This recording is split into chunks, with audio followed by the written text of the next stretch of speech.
아모스서 1장 1절부터 15절까지의 말씀을 가지고 사소한 것에 목숨 걸지 말고 소중한 것을 먼저 하라 라는 제목으로 하나님 말씀 함께 묵상합니다.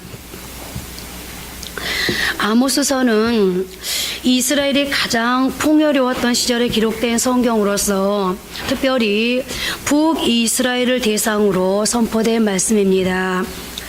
북이스라엘은 여로보암 2세 때 최전성기를 맞이했는데 솔로몬 이후 이런 전성기가 없을 정도였습니다. 그러나 영적으로는 가장 피폐한 시기이기도 했습니다. 한마디로 신앙의 죽음, 신앙의 종말을 맛보고 있을 때였고 그 죽은 신앙을 회복시키기 위해 하나님은 아모스라는 선지자를 보내어 말씀을 선포케 하신 것입니다. 그러나 그 풍요로움의 극치에서 백성들은 하나님의 말씀을 듣지 않았습니다. 더 정확하게 말해서 그들에게는 말씀이 들리지 않았습니다. 이 세상 일이 다 그렇듯 배고프고 어려울 때는 말씀이 잘 들리는데 풍요로울 때는 좀처럼 말씀이 들리지 않습니다. 고난받을 때는 하나님 말씀이 잘 들리지만 평탄할 때는 하나님 말씀이 귀에 잘 들어오지 않는 것입니다. 외적으로는 풍요로웠으나 내적으로는 궁핍한 시대, 그야말로 아모스 8장 11절에 주 여호와의 말씀이니라. 보라, 날이 이를지라 내가 기근을 땅에 보내리니 양식이 없어 주림이 아니며 물이 없어 가람이 아니요 여호와의 말씀을 듣지 못한 기갈이라는 그 말씀이 그대로 실현될 판이었습니다. 하나님의 말씀에 대한 영적 기갈의 시대가 도래했다는 것인데요. 그렇다면 어떻게 해서 이런 일이 벌어지게 되었을까요? 그 연유를 알기 위해서는 우선 아모스서의 배경이 북왕국 이스라엘이라는 사실을 이해해야 합니다. 120년간 유지되었던 이스라엘 왕국은 솔로몬이 죽은 후 남과 북으로 분열되고 말았는데요. 솔로몬의 사후 그 아들 르호보암이 왕이 되었는데 한 번은 세겜에 모인 이스라엘의 연로한 대표들이 왕 앞으로 나와 탄원을 했습니다. 솔로몬 왕이 백성들에게 과중한 짐을 지었으니 그 짐을 좀 줄여달라며 괴로움을 토로한 것이었습니다. 그 자리에서 그들의 말을 귀담아 듣고 백성의 어려움을 해결해 주었으면 좋았으련만 르호보암은 그러기는커녕 철없는 젊은이들의 말만 듣고 오히려 그들의 속을 뒤집는 포악한 발언을 하고 말았습니다. 열왕기상 12장 14절입니다. 어린 사람들의 자문을 따라 그들에게 말하 이르되 내 아버지는 너희의 멍에를 무겁게 하였으나 나는 너희의 멍에를 더욱 무겁게 할지라. 내 아버지는 채찍으로 너희를 징계하였으나 나는 정갈 채찍으로 너희를 징치하리라 하니라. 이렇게 백성들을 두려워하지 않고 겁없이 큰 소리를 치며 백성들의 말을 무시하는 바람에 결국 여로보암이 이끄는 지파가 반란을 일으켜 그 찬란하던 왕국 이스라엘이 북쪽 이스라엘과 남쪽 유다로 갈린 것이었습니다. 그리고 이렇게 분열된 데는 르호보암의 책임이 큰 건 사실이었습니다. 그러나 여기에도 반드시 짚고 넘어가야 할 문제가 있습니다. 이런 사태가 벌어질 때 항상 나타나는 현상인데 그것은 맨 처음 시도했던 그 의도가 변질된다는 것입니다. 시작은 좋았으나 결국에는 곁길로 새는 일이 발생한다는 명분이 있습니다. 처음 이스라엘 백성들에게는 악한 왕 르호보암을 거부한다는 명분이 있었습니다. 그러나 그들의 결말은 하나님의 말씀까지 내버리는, 그러니까 르호보암을 처단하는 데서 그치는 것이 아니라 결국은 하나님의 말씀을 내버리는 악을 행하는 데까지 다다르고 말았다는 것입니다. 하나님의 말씀을 버리기 시작했다는 것, 이것이야말로 악한 마귀가 바라던 최종 목표가 아니겠습니까? 주변부부터 손대기 시작해서 야금야금 먹어 들어가다가 마지막에는 가장 중요한 것까지 다 집어삼키는 바로 그 작전. 여로보암의 반란이 바로 여기에 딱 맞아떨어졌습니다. 처음에 그들이 들고 나온 구원은 누구나 공감할 수 있는 것이었습니다. 르호보암이라는 왕은 싹수가 노랗다. 저래서는 안 된다. 그러니 갈아치우자. 물론 100% 맞는 얘기입니다.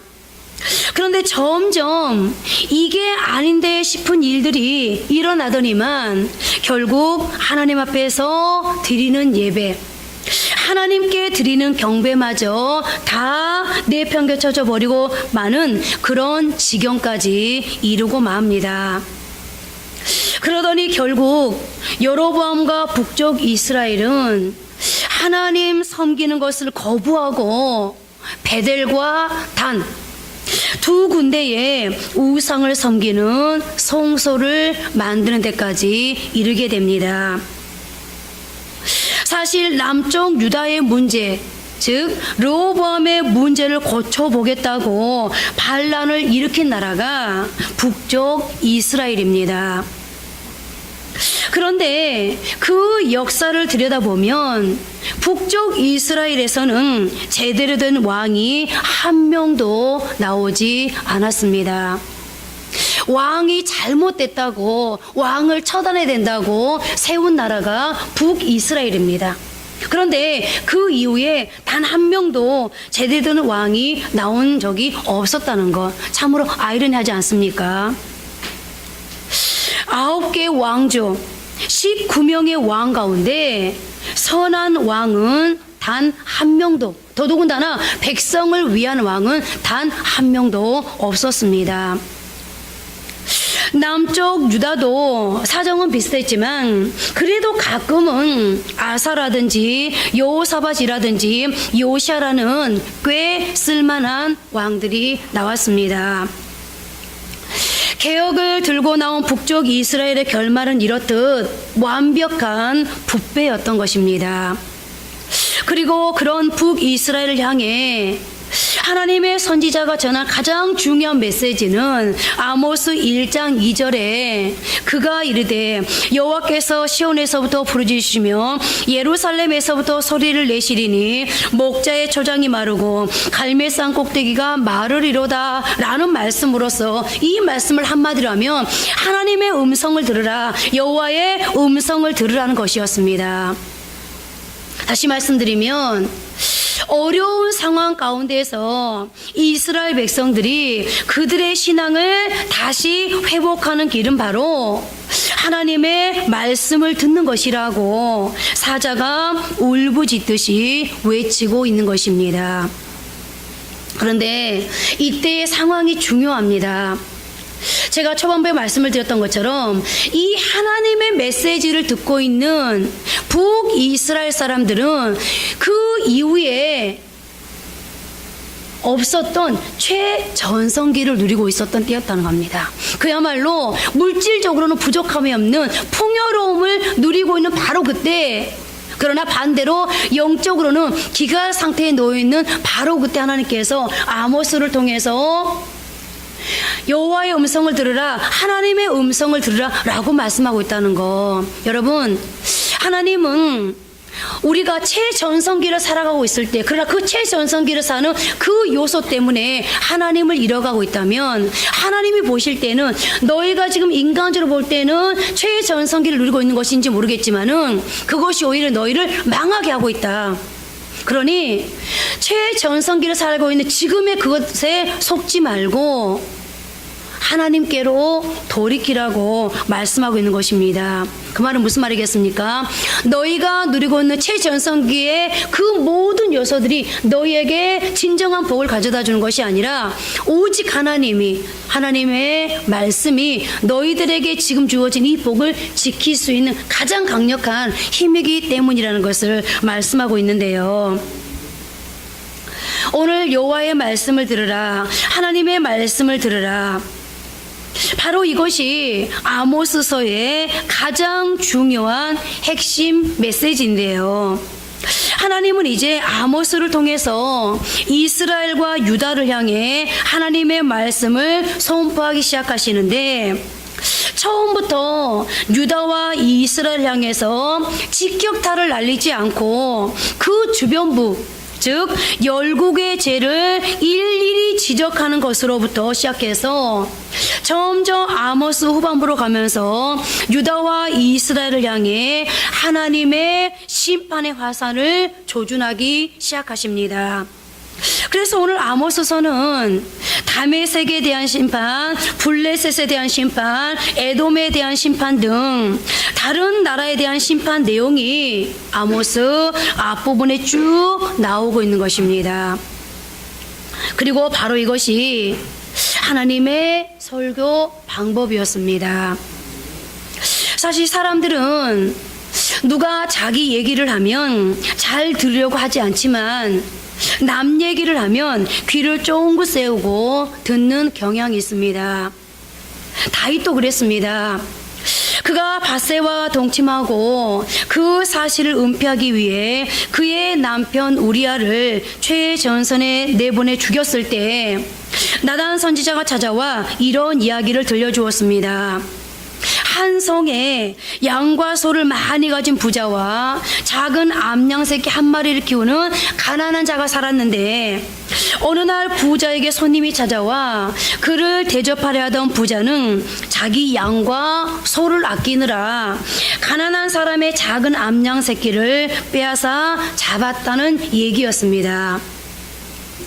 그 얘기를 들은 다윗은 당장 그 사람을 죽어야 한다며 노발대발했고, 그러자 선지자는 그 죽어 마땅한 사람이 바로 당신이라고 말했고, 비로소 자신의 죄악을 깨달은 다윗은 하나님께 회개를 했는데요.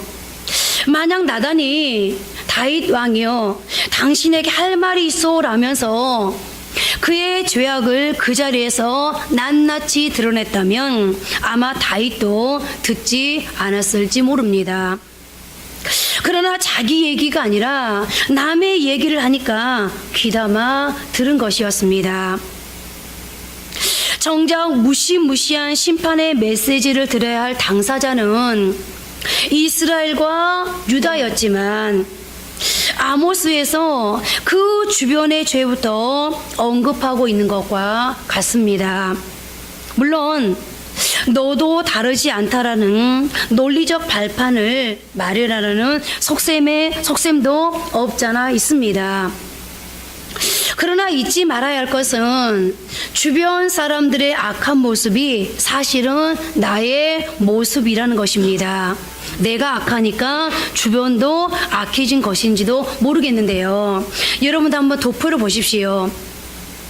바로 이것이 하나님께서 죄를 다루는 방식이었는데요. 하나님은 유다와 이스라엘을 심판하기를 원했습니다. 그 죄를 유다와 이스라엘에 묻기를 원했습니다. 그러나 처음부터 이스라엘을 향해서 정조준하지 아니하시고 그 주변부부터 죄를 밟아가기 시작하시는데요.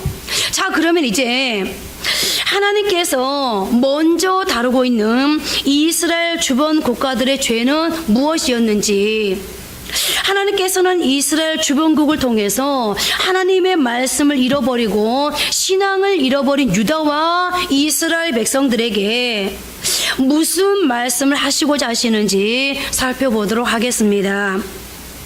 우선 먼저 1장 3절에서 5절에 기록한 다메섹의 죄입니다. 오늘 본문 3절입니다.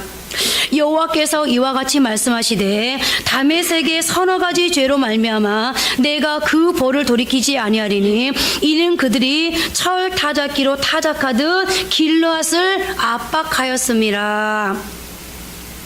여기 여러분들 서너 가지 죄라 그러니까 아니 사람이 살면서 서너 가지 죄가 어떻게 없을 수 있어 라고 말할지 모르겠지만 여기서 서너 가지라는 말은 죄가 많다라는 뜻입니다. 그런데 오늘 하나님께서 이 다메섹을 어떻게 했다고 말하고 있습니까? 철 타작기로 여기서 타작한다는 것은 뭔가를 박살내듯 다른 사람을 철저히 상대했다는 것입니다. 그리고 여기에 대해 하나님께서 어떻게 심판하셨는지가 오늘 본문 4절 5절이 이렇게 밝히고 있는데요.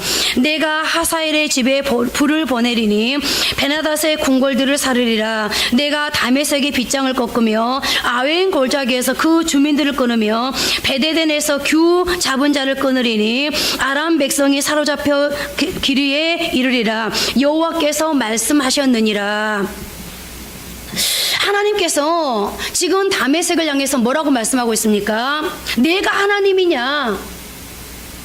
왜 철 타작하듯 길르앗을 압박하느냐며 심한 불쾌감을 나타내고 있는 거죠. 그러니까 지금 이 말은 무슨 말이냐면 남의 결점을 전부 끄집어내어서 너 죽고 나 죽자며 끝장을 보겠다고 달려드는 사람에게 하나님께서 하시는 말씀은 상대방은 그냥 내버려 두고 너만 죽으라는 겁니다. 이 말은 무슨 말이죠? 상대방의 결점을 끄집어내서 너 죽고 나 죽자며 달려드는 바로 너는 깨끗하냐는 거예요. 하나님은 이처럼 상대방의 결점을 가지고 상대방의 단점을 가지고 상대방이 무언가 잘못한 것을 가지고 그 사람을 물고 늘어지는 것, 이거를 오늘 하나님께서 다메섹에 지적하고 있는 겁니다. 무슨 말입니까? 무언가 잘못한 사람들을 그런 식으로 몰아쳐서는 안 된다는 것입니다. 잘못한 사람에게도 반드시 피할 길을 내주어야 한다는 것입니다.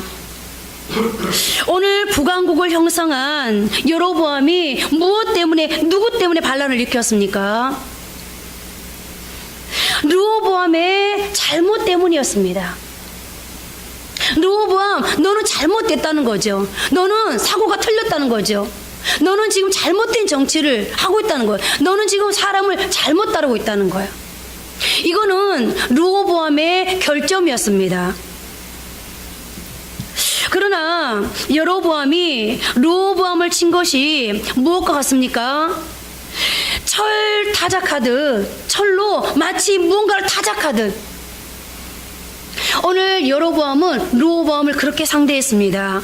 그의 결점을 이용하여 극단으로 치달았던 사람이 바로 북이스라엘의 여로보암이었고, 오늘 하나님은 주변국을 통해 누군가의 잘못을 용서하지 못했던 너가 지금은 그러한 모습이구나, 오늘 너도 똑같은 모습이구나 하며 이스라엘을 꾸짖고 있는 것입니다.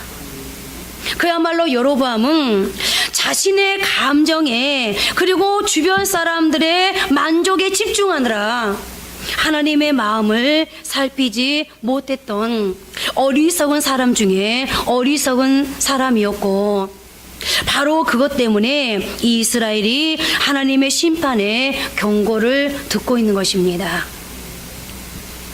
그리고 그 다음으로 1장 6절에서는 가사의 범죄가 언급되어 있습니다. 여호와께서 이와 같이 말씀하시되 가사의 서너 가지 죄로 말미암아 내가 그 벌을 돌이키지 아니하리니 이는 그들이 모든 사로잡은 자를 끌어 에돔에 넘겼음이라.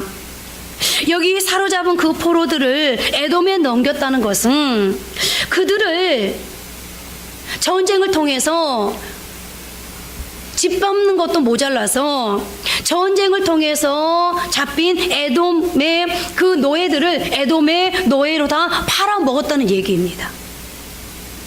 세상에나 이렇게 지독하게 몰아붙이는 사람이 또 어디에 있겠습니까?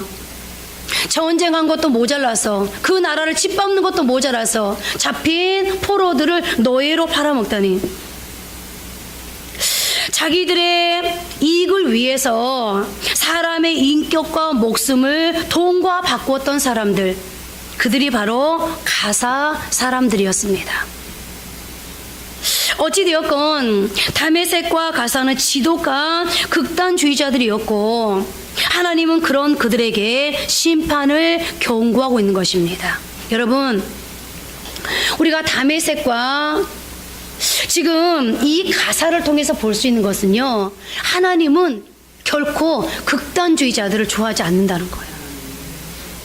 극단적으로 몰려서 일을 처리하는 사람. 그리고 그 다음은 에돔의 죄를 지적하고 있는데요, 이 에돔이 지은 죄의 특징은 한마디로 더 가진 자의 교만이라고 말할 수 있습니다. 오늘 본문 11절입니다. 여호와께서 이와 같이 말씀하시되 에돔의 서로 가지 죄로 말미암아 내가 그 볼을 돌이키지 아니하리니 이는 그가 칼로 그의 형제를 쫓아가며 궁유를 벌이며 항상 맹렬히 화를 내며 분을 끝없이 품었습니다. 에돔이 칼로 그 형제를 쫓아간다고 했는데, 여기서 그 형제란 바로 이스라엘을 말하고 있습니다. 이스라엘을 항상 공격했다는 말입니다.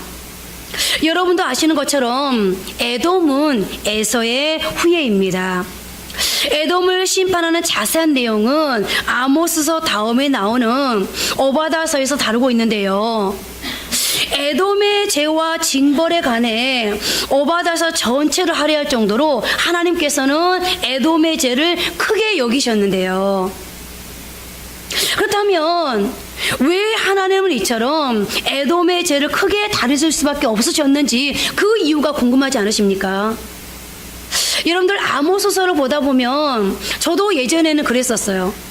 아니 도대체 왜 다메섹이 어떻고 왜 이렇게 막 죄 하고 있는 거야?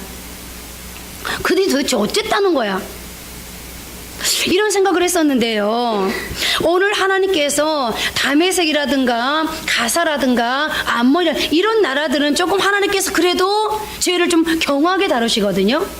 그런데 유독 에돔의 죄만큼 하나님께서 아주 강하게 다루고 계세요. 오바다서를 탈의할 정도로.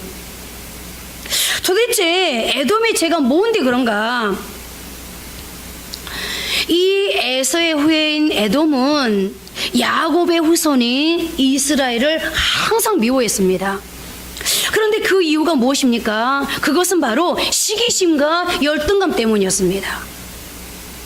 그러니까 뭔가 야곱의 후손인 이스라엘이 에서의 후예인 에돔에게 뭔가 잘못해서가 아니라 그냥 에돔 족속 자신들이 느끼는, 이스라엘을 보고 느끼는 시기심과 열등감, 바로 그것 때문에 에돔은 항상 이스라엘만 견제하며 살았는데 마치 그것이 전부인 것처럼, 오로지 자신들의 인생에 태어나서 인생의 숙제가 이것이 다인 것처럼 오직 이스라엘을 견제하는 데만 온 신경을 다 쓰고 온 마음을 뺏기고 자신들이 가지고 있는 모든 걸 총동원해서 오직 이스라엘을 견제하며 살았습니다.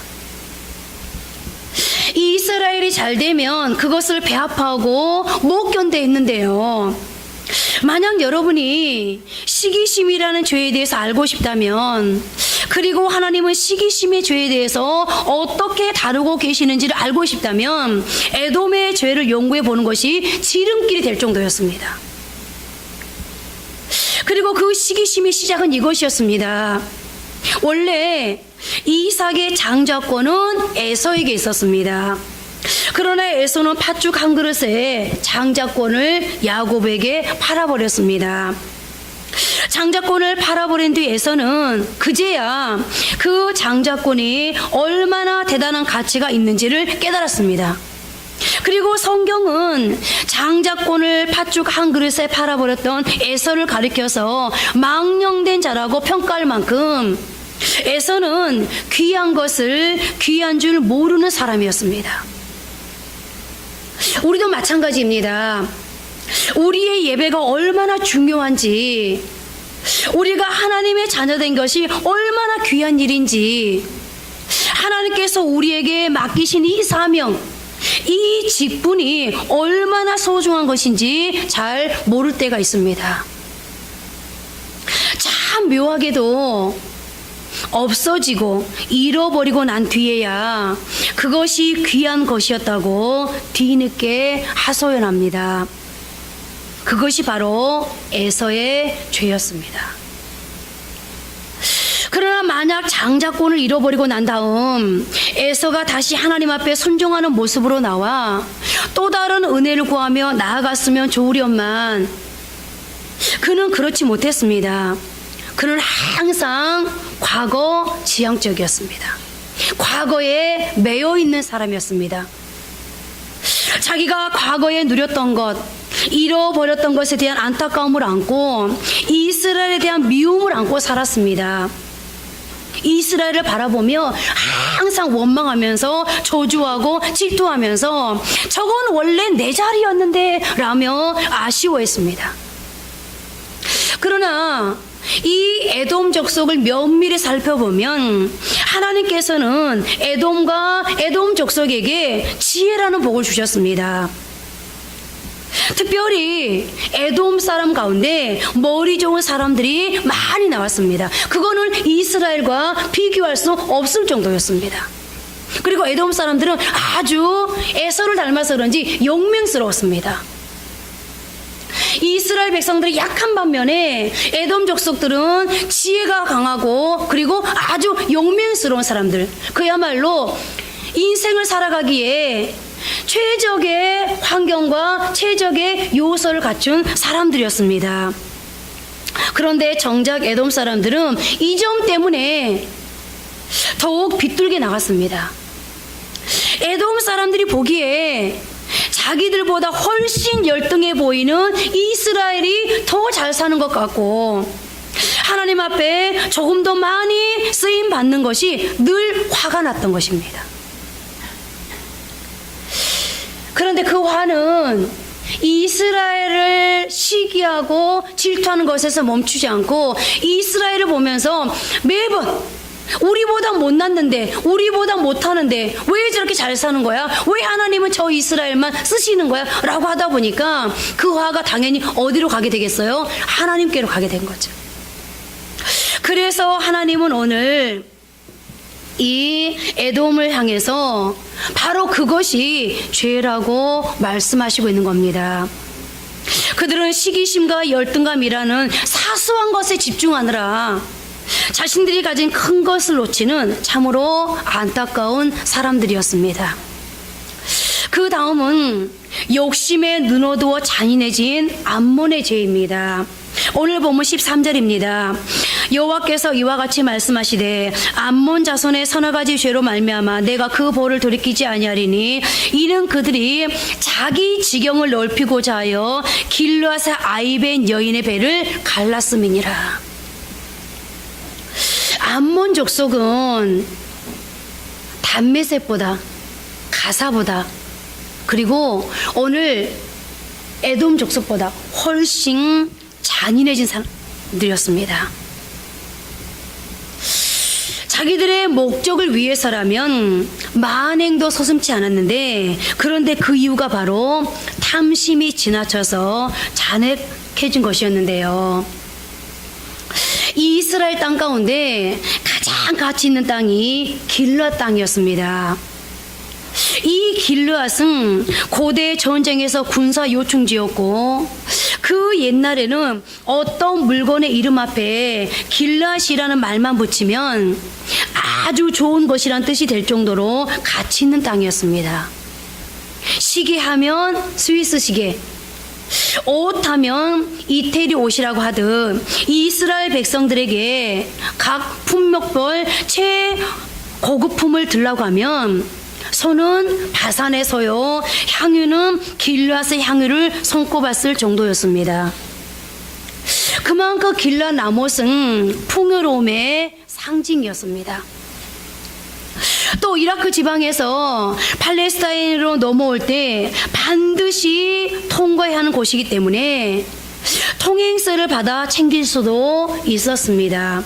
그러니 군침 삼키게 한 땅, 이 길랏 라못을 누가 장악하느냐 하는 것이 고대사 패권의 향방을 좌우하는 것이었습니다. 그런데 이 길랏에서 암몬이 벌인 일이 무엇이었습니까? 그곳을 얻고자 길랏에 아이벤 여자의 배를 가를 정도로 잔인한 짓을 자행했다는 것입니다.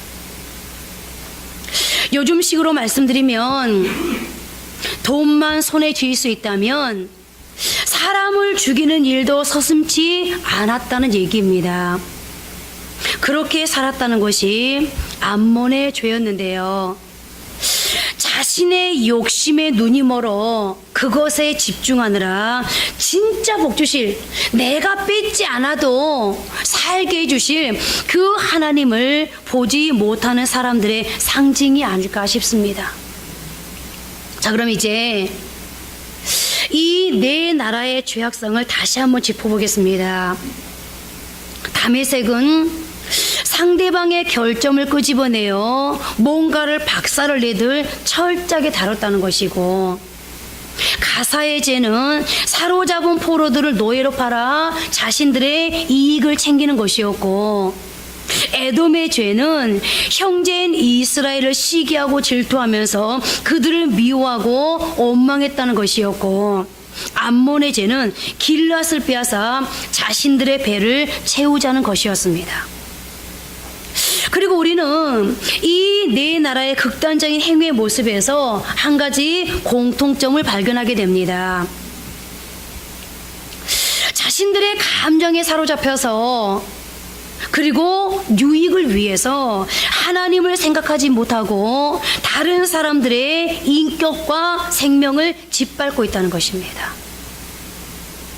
그리고 한 영혼을 천하보다 귀하게 여기신 하나님은 그들의 그런 모습을 향해 분명 죄라고 못 받고 있고, 무엇보다 하나님은 오늘 아모스를 통해서 주변국의 이러한 죄악상을 들추어 낱낱이 지적하면서 유다와 이스라엘을 경고하고 계시다는 것입니다.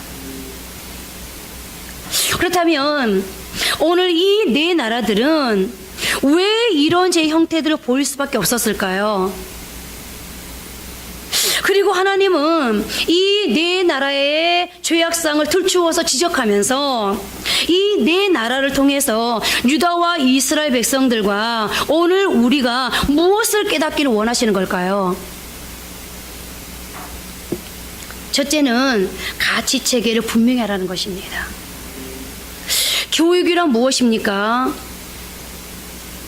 교육은 가치의 피라미드 구조를 만들어주는 작업입니다.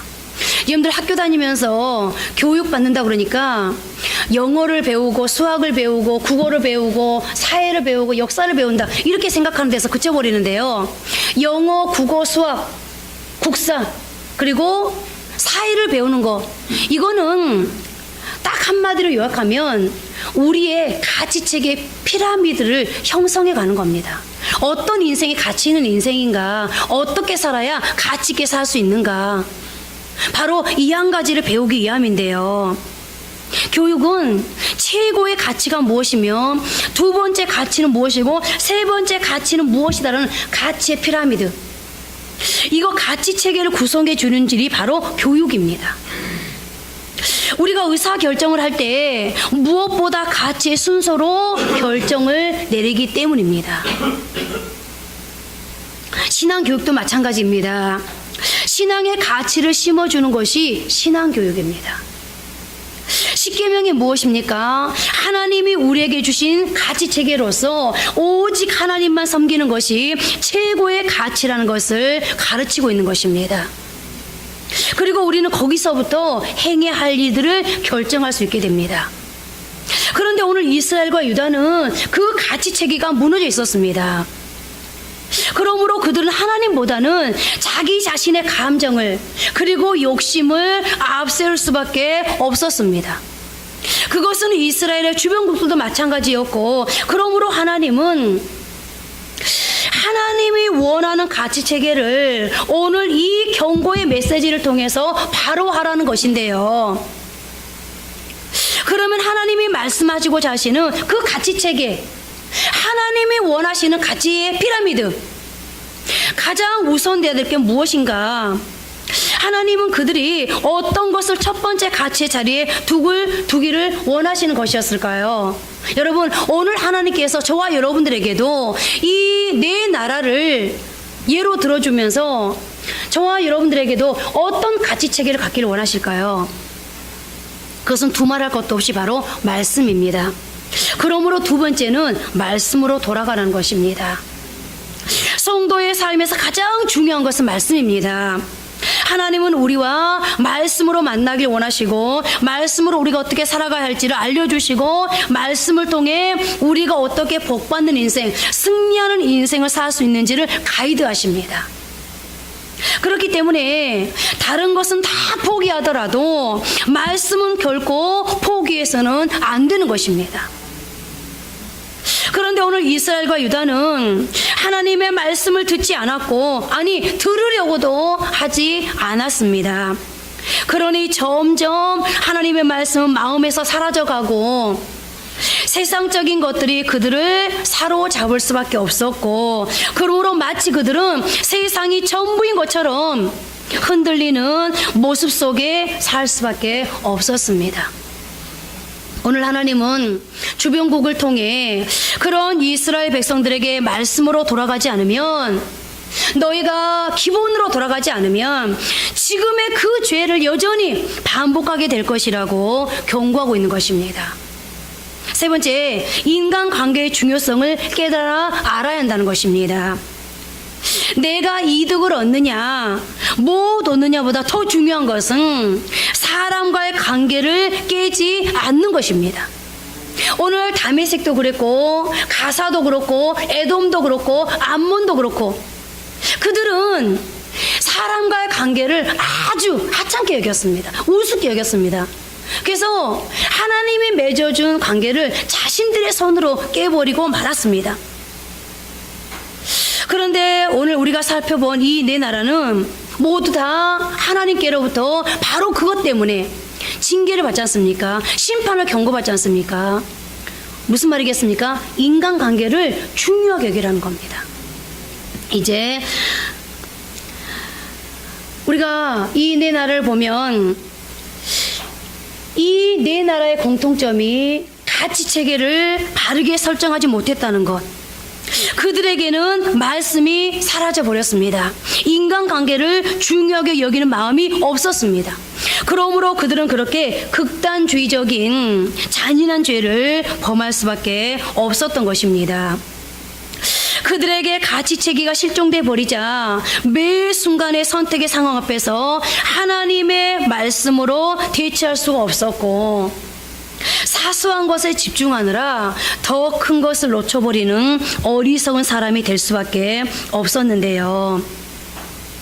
오늘 이것이 지금의 설교를 듣고 있는 우리의 모습은 아닙니까? 그럼 이제 마지막으로 진정한 가치 체계, 즉 말씀과 인간관계의 중요성을 가지고 신앙을 실천하며 살 때 우리에게 주어진 축복이 무엇인지, 현실에서 그런 신앙을 실천하며 살았던 두 사람을 생각해 보면서 말씀을 마치려고 하는데요. 한 사람은 이삭입니다.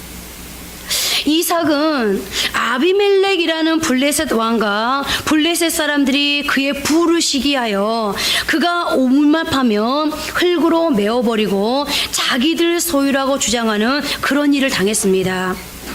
그런데도 이삭은 그때마다 다툼이 일어나기도 전에 그들에게 우물을 내주며 분쟁 자체를 피했습니다.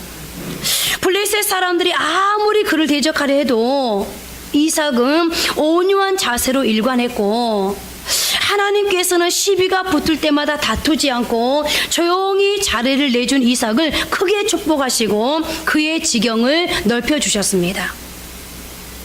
이삭에게 가장 중요했던 가치는 하나님의 말씀에 순종하는 것이었고, 복은 하나님이 주신다는 세상의 가치와는 다른 신앙의 가치였습니다.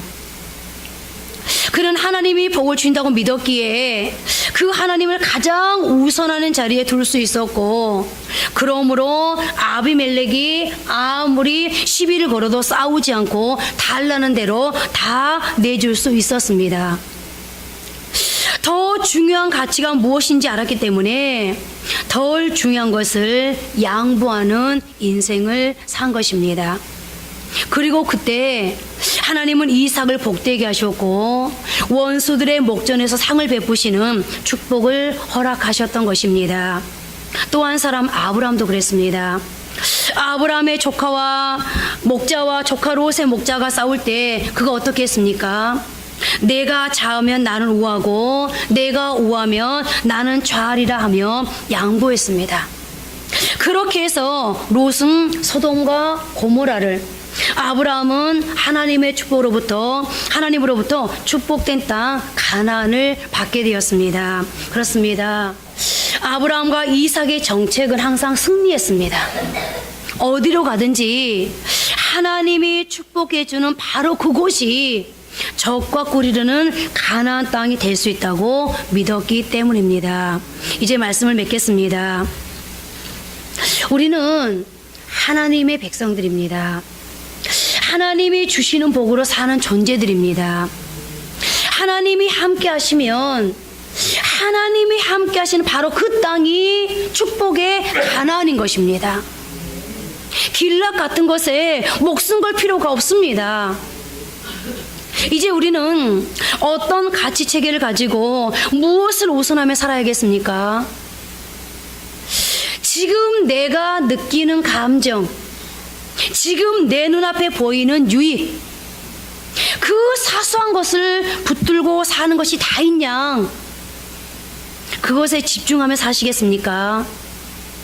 아니면 더 크고 완전하신 하나님을 붙들고 말씀을 붙들고 사시겠습니까? 이 선택은 내 자신에게 있는 겁니다. 오늘 저는 저와 여러분 모두가 이삭처럼 아브라함처럼 더 크고 완전하신 것이 하나님께 있기에 하나님의 말씀을 붙들고 나머지는 기꺼이 그리고 과감하게 포기할 줄 아는 진정한 신앙인으로 살아갈 수 있기를 바랍니다. 그러므로 내가 할 수 없는 영역을 하나님이 일해 주시는 축복 속에 살 수 있기를 바랍니다. 기도하겠습니다. 이제 우리 한번, 여러분들은 오늘 네 나라를 들으면서 다메섹 같은, 마치 나는 완벽한 의인인 것처럼 다른 사람들의 죄, 다른 사람들의 결점, 다른 사람들의 단점을 가지고 냉정하게 처리하진 않았는지, 그리고 오늘 가사가 그랬던 것처럼 포로들을 노예로 파는 나의 유익을 위해서 다른 사람의 인격을, 다른 사람의 삶을 짓밟진 않았는지, 그리고 오늘 에돔처럼 하나님이 내게 주신 것도 큰데, 하나님이 내게 주신 것도 많은데 여전히 시기하고 질투하면서 열등감에 사로잡혀 있진 않았는지, 그러면서 상대방을 미워하진 않았는지, 오늘 암몬처럼 내 배를 채우겠다고 상대방을 무참히 대하진 않았는지, 오늘 다시 한번 이제 여러분들 자신을 돌이켜보면서 만약에 여러분들도 그런 모습을 가지고 있다면 우리 역시 하나님 앞에 죄인이라고 하나님께서 경고하지 않겠습니까?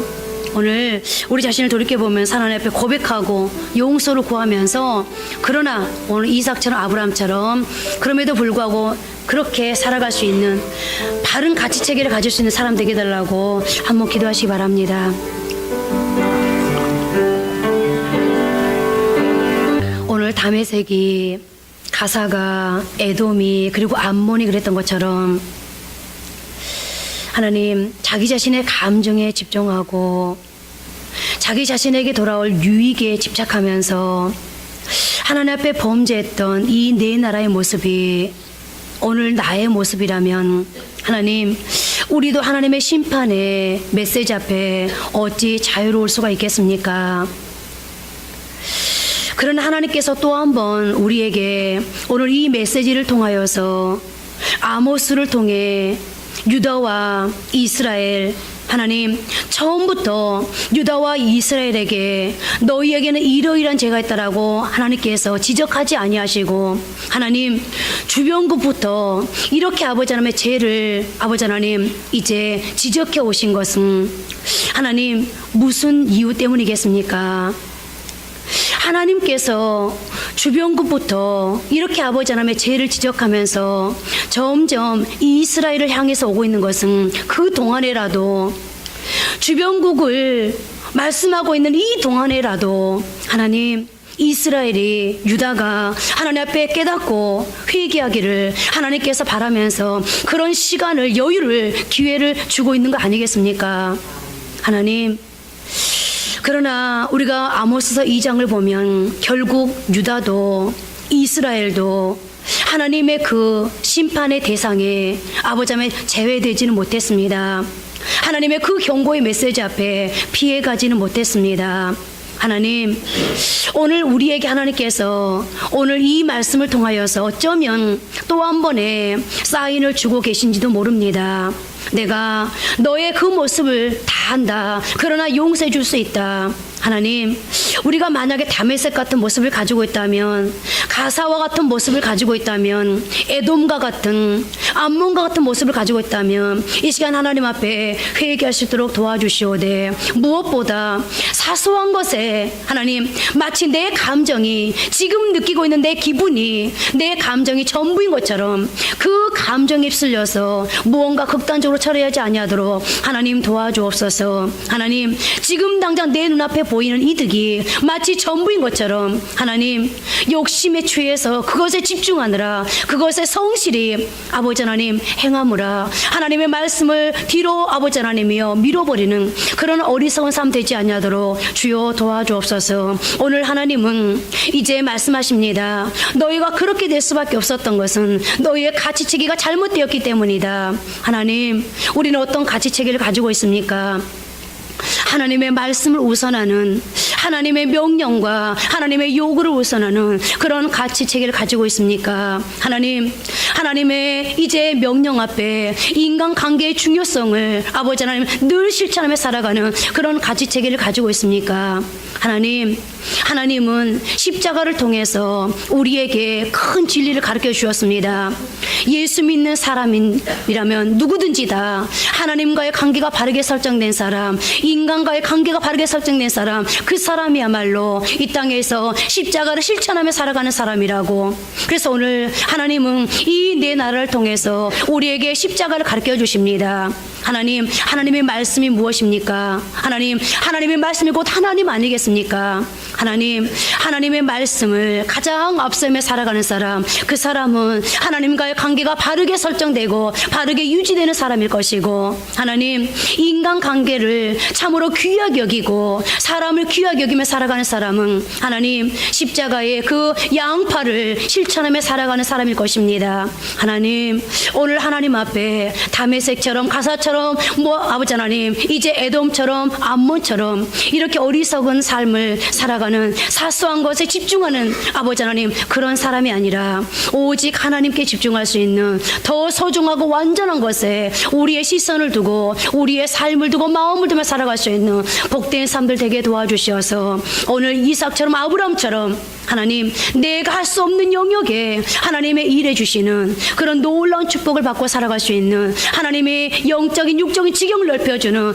그런 삶을 살아갈 수 있는 가나안의 삶을 살아가게 해주는 그런 축복을 받는 성도들 될 수 있도록 주여 도와주옵소서. 그래서 이 한 주간에도 언뜻 이미 내 몸에 젖어 있는 이 본능 때문에 다메섹처럼 가사처럼 에돔처럼 암몬처럼 살지 아니하게 하시고 이삭처럼 아브람처럼 주여 살게 도와주셔서 이제 이 한 주간 하나님이 우리에게 준 놀라운 축복 가운데 살아갈 수 있는 복된 성도들 되게 하옵소서. 순간순간마다 하나님의 영 성령께서 우리를 깨닫게 해주시고 가르쳐 주셔서 하나님의 그 말씀 앞에 순종하며 살 수 있도록 도와주실 것을 믿고 예수님 이름으로 기도드립니다. 아멘.